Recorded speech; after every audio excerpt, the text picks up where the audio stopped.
आप देखेंगे कि कुछ दिन बाद भारत में राष्ट्रपति चुनाव होने जा रहा है और राष्ट्रपति चुनाव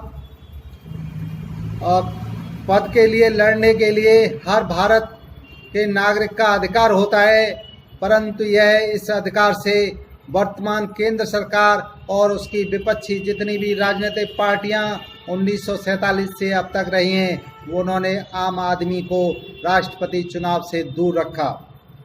आखिर क्यों?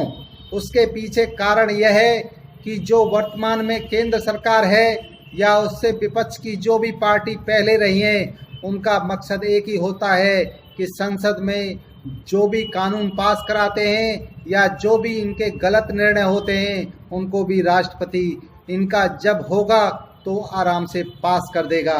यदि इनके पक्ष का नहीं होगा तो राष्ट्रपति वर्तमान केंद्र सरकार के सभी फैसलों को कैंसिल भी कर सकता है, खारिज भी कर सकता है। इसलिए जो वर्तमान में केंद्र सरकार होती है वही अपनी पार्टी के कैंडिडेट को या अपने मन मुताबिक आदमी को चुनते हैं। आप यह देखोगे देश के युवाओं कि आप राष्ट्रपति का फॉर्म भी पास कराने के लिए आपके पास में 40 सांसद 40 विधायक होने चाहिए और या 10 सांसद होने चाहिए जब आपका फॉर्म पास होगा। यह कानून हमारे चुनाव आयोग ने और वर्तमान केंद्र सरकार के निर्णय ने किया हुआ है और यह निर्णय इतना गलत है कि यह देश के युवाओं का एक तरह से शोषण हो रहा है। हमें किसको लड़ाया जा रहा है? तुम हिंदू हो, तुम मुसलमान हो, तुम एससी हो, तुम ओबीसी हो।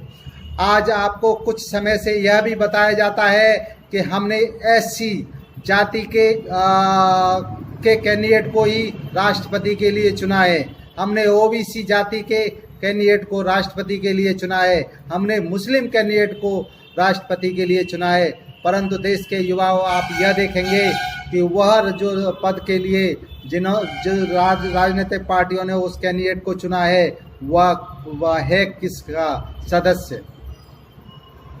विकास इंडिया पार्टी देश के युवाओं को बताना चाहती है कि देश के युवाओं जबकि राष्ट्रपति पद के लिए हमारे भारत के कोई भी विधायक या सांसद का वोट नहीं पड़ना चाहिए, क्योंकि इन विधायकों और सांसदों का वोट से हमारा देश के राष्ट्रपति बनता है तो वो उसकी बहुत सारी जब वोटिंग के लिए कोई भी कैंडिडेट किसी राजनीतिक पार्टी के पास जाता है तो बहुत सारी शर्तें उसको माननी पड़ती हैं। इसलिए देश में राष्ट्रपति किसी भी राजनीतिक पार्टी के खिलाफ कोई भी कार्रवाई नहीं कर पाता है। इसलिए देश के युवाओं, हमारे देश में आप जागो, आप जाति धर्म में मत बटिए। आप यह कि आप अपने राष्ट्रपति पद जो सर्वोच्च पद है, जो आप के अधिकारों को दिला सकता है, उस पद के लिए आप आवाज़ उठाइए कि हमारे देश के अंदर जो राष्ट्रपति का चुनाव हो उसमें केवल देश के आईएएस ऑफिसर वोटिंग करें।